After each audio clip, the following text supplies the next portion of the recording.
जास्त मी पोहोचलो इथे हे लक्ष्मी नरसिंह मंदिर आहे. नीरा नरसिंह मंदिर आहे. खूपच असं भव्य मंदिर आहे. आणि हिरण्यकशिपची पत्नी होती, तिनं भक्त प्रल्हादाला जन्म दिला. भक्त प्रल्हाद रोज वाळूची नरसिंहदेवाची मूर्ती बनवायचे, त्याची प्राणप्रतिष्ठापना करायचे, त्याची दिवसभर पूजा करायचे आणि ती मूर्ती संध्याकाळी नदीमध्ये विसर्जित करायची.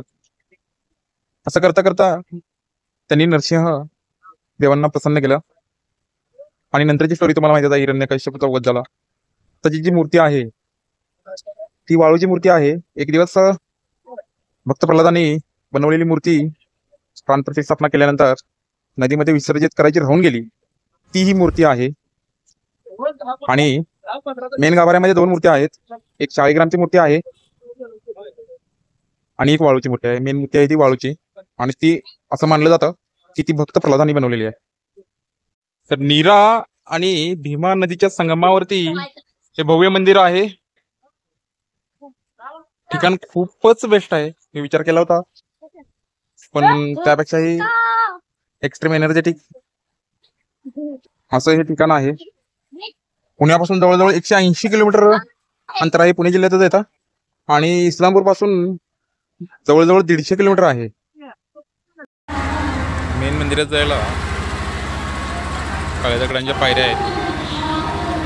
मंदिरात आतमध्ये सजावट चालू आहे नरसिंह जयंती असल्यामुळे आणि पूर्ण काळ्या दगडामध्ये मंदिर बनवलं गेलं आहे. आणि आज मंदिराच्या मेन सभा मंडपामध्ये आज भजनाचा कार्यक्रम चालू आहे. बहुतेक कोणीतरी कार्यक्रमामधलं कोणतरी गायक आहेत. खूपच गर्दी आहे आणि छोटी छोटी मंदिरं देखील आहेत. हे भक्त प्रल्हादांचं मंदिर आहे. मेन मूर्तीच्या समोर मेन मूर्तीचा फोटो काढायला अलाउड नाही. त्याच्या बरोबर ऑपोजिट साईडला भक्त प्रल्हादांचं मंदिर आहे आणि मंदिराच्या एका साईडला काळ्या दगडाचं मंदिर आहे. मंदिराच्या दुसऱ्या बाजूला